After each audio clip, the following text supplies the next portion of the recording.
Ömrünüzü harcadığınız, uykularınızı kaçıran o şeye iyi bakın. Cebinizdeki o kağıt parçası sandığınız şey değil. Pasifik'teki dev taşlardan modern bankaların yoktan var ettiği rakamlara uzanan binlerce yıllık bir illüzyonun içindeyiz. 1971'de oyunun kuralları değişti.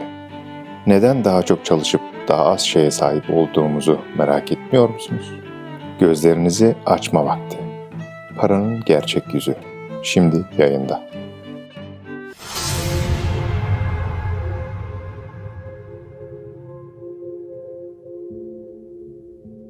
Şöyle bir etrafımıza bakalım. Sabahın köründe o alarm çaldığında bizi sıcak yatağımızdan kaldıran, gün boyu koşturmamızı sağlayan, bazen uykularımızı kaçıran, bazen de hayallerimizi süsleyen bir şey var. Nereye gideceğimize, ne yiyeceğimize, hatta bazen kiminle arkadaşlık edeceğimize bile o karar veriyor. Evet, paradan bahsediyorum. Peki, hayatımızın tam merkezine koyduğumuz bu şeyin aslında ne olduğunu gerçekten hiç düşündük mü? Hatırlarsınız, hani küçüklüğümüzde bize bir hikaye anlatılırdı. Paradan önce eskiden takas vardı. Yani balıkçıdan balık almak isteyen bir çiftçi karşılığında buğday verirdi. Tabii kimin kime ne kadar borcu var karmaşıklaşmaya ve zorlaşmaya başladıktan sonra insanlar parayı buldu. Kulağa çok mantıklı geliyor. Ama işin içine girip biraz tarih, biraz antropoloji araştırınca görüyoruz ki işin aslı pek de öyle değilmiş. Hadi bu hikayeyi biraz detaylandıralım. Bakın, tarih bize çok ilginç bir şey söylüyor. İnsanlar henüz o metal paraları basmadan binlerce yıl önce de ticaret yapıyorlardı. Birbirlerine borçlanıyorlardı. Demek ki para sadece cebimizdeki o kağıt parçası veya metal parçası değil. Yani aslında para hepimizin altına imza attığı görünmez bir güven sertifikasıydı. Şimdi elimize bir kağıt para alalım. O kağıdın değerli olduğuna neden inanıyoruz? Çünkü ev sahibimizin de, alışveriş yaptığımız marketin de, devletin de ona inandığını biliyoruz. İşte bugün bu inanç sisteminin perdesini aralayacağız. Bu sistem nasıl kuruldu? Neden değişti? Ve en önemlisi şu an cebimizdeki paraya neler oluyor? Hadi başlayalım. Parayı anlamak için sizi sıkıcı borsa binalarına değil, çok daha egzotik bir yere götürmek istiyorum. Pasifik Okyanusu'nun ortasında küçücük bir ada. Mikronezya'da denilen Yap Adası. Yüzyıllar boyunca bu adadaki insanlar bizim bildiğimiz paraları kullanmamışlar. Para olarak rai dedikleri devasa kireç taşı disklerini kullanmışlar. Öyle cebe sığacak ya da taşınabilecek şeyler değil. Bazıları insan boyunda, tonlarca ağırlıkta taşlar. Şimdi düşünün, bu taşları fiziksel olarak yanınızda taşımak mümkün mü? Değil tabii. İşte ada halkı burada o kadar zekice bir çözüm bulmuş ki, günümüz modern bankacılığı bunun üzerine kurulu. Halk kendi arasında alışveriş yapıyor. Fakat o devasa taşları yerinden kıpırdatmıyorlar. Sadece aralarında anlaşıyorlar. Köy meydanında duran o büyük taş için diyorlar ki, tamam, bu taş artık balıkçının değil, çiftçinindir. Herkes bunu kabul ediyor ve hayat devam ediyor. Yani fiziksel bir değiş tokuş yok. Sadece hafızalarda bir kayıt var. Hatta güzel bir hikaye var bu adayla ilgili. Bir gün bu taşlardan biri taşındığı sırada fırtına çıkıyor ve taş okyanusa düşüyor. Normalde paranın yok olması lazım değil mi? Ama halk toplanıyor ve diyor ki, biz o taşın orada olduğunu biliyor muyuz? Biliyoruz. O zaman sorun yok. O taş para olmaya devam edecek. Bu hikaye bize gösteriyor ki paranın fiziksel olarak elinizde olmasına gerek yok.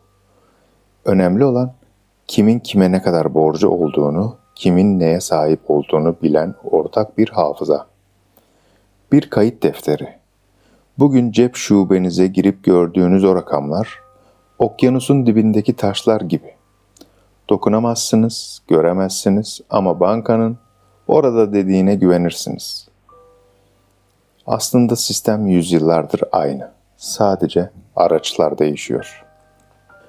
Peki madem sözlü anlaşmak, hafızada tutmak yetiyordu, neden cebimizdeki bu şıngırdayan metallere geçtik?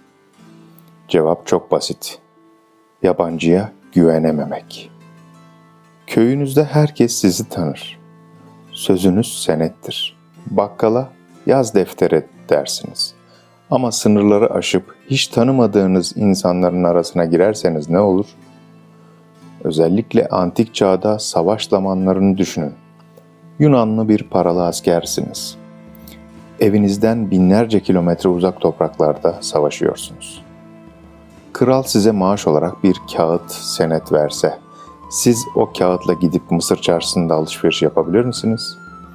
Fırıncı size gülerek, ben senin kralını tanımam, bu kağıt parçası burada geçmez der. İşte o askerin herkesin kabul edeceği, kendinden değerli bir şeye ihtiyacı vardı.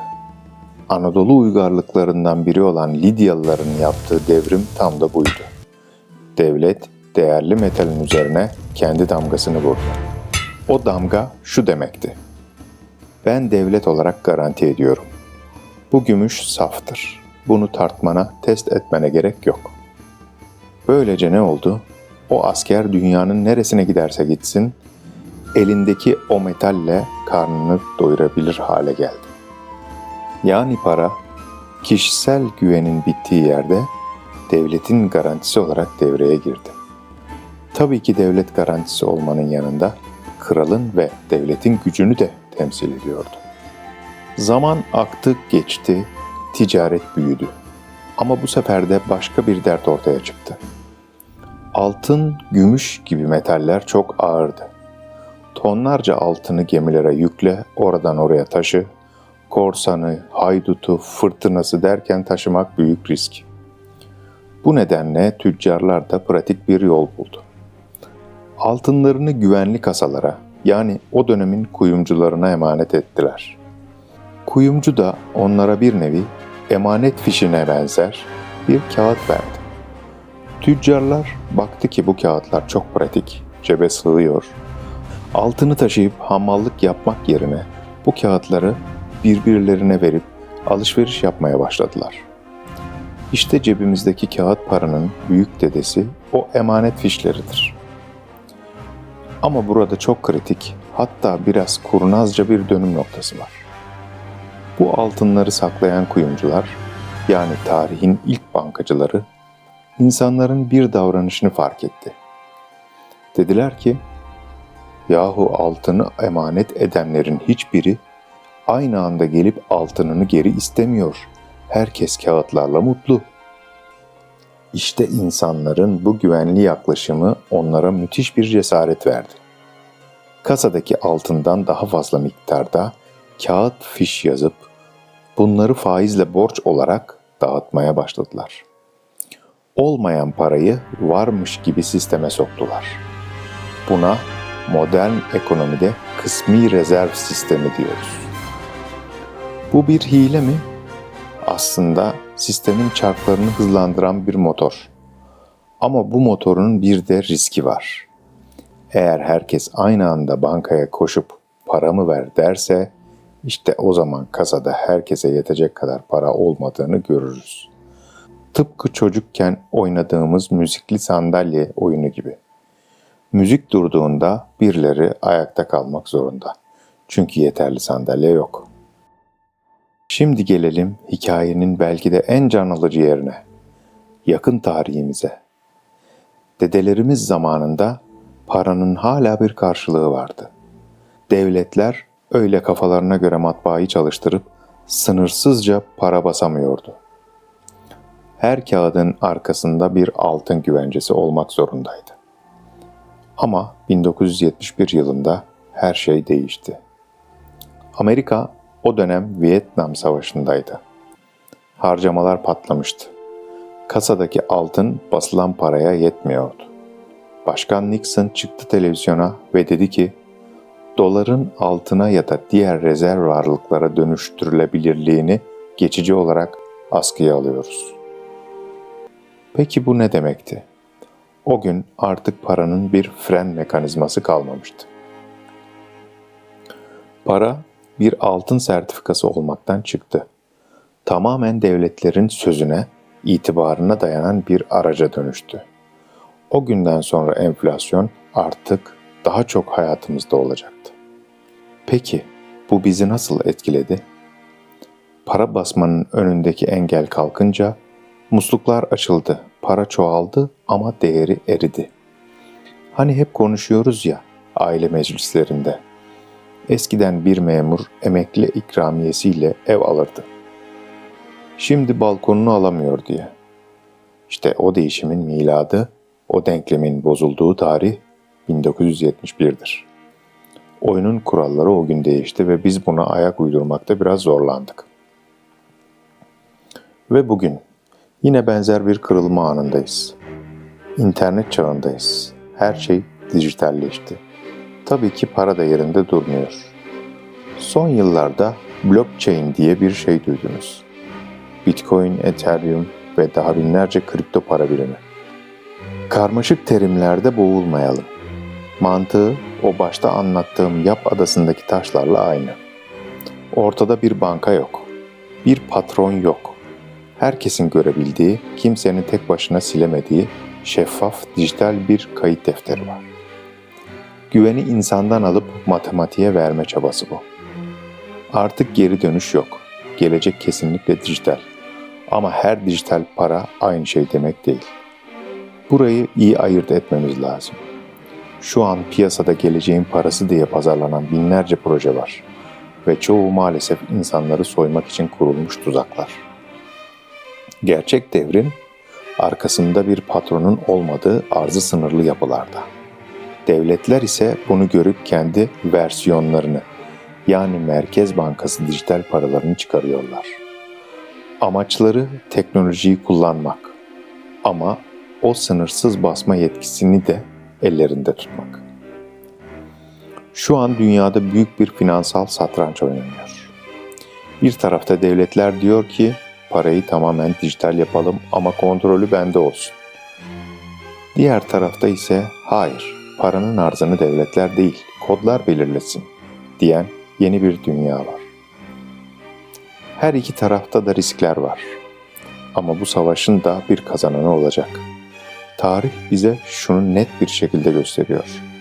Para dediğimiz şey sabit bir kaya değil. Sürekli değişen akan bir nehir. Taştan metale geçti, metalden kağıda, şimdi de kağıttan veriye geçiyor. Araçlar değişiyor ama kural hep aynı. Güven. Bugün cebimizdeki paranın değerini korumak istiyorsak, yapmamız gereken şey sadece deli gibi çalışmak değil. Oyunun kurallarını öğrenmek. Kendimizi ve ailemizi gelir gider dengesini koruyan büyüme odaklı bir şirket gibi yönetmek zorundayız. Enflasyonun ne olduğunu, paranın nasıl eridiğini, yeni sistemin nasıl kurulduğunu anlamak artık bir hobi değil, bir hayatta kalma becerisi haline geldi. Burası realist. Burada aklımıza takılan konularla ilgili sadece hafifçe pencereyi aralıyoruz. Geri kalanı sizde. Şüphe edin, merak edin ve kendi araştırmanızı yapın. Tekrar görüşmek üzere.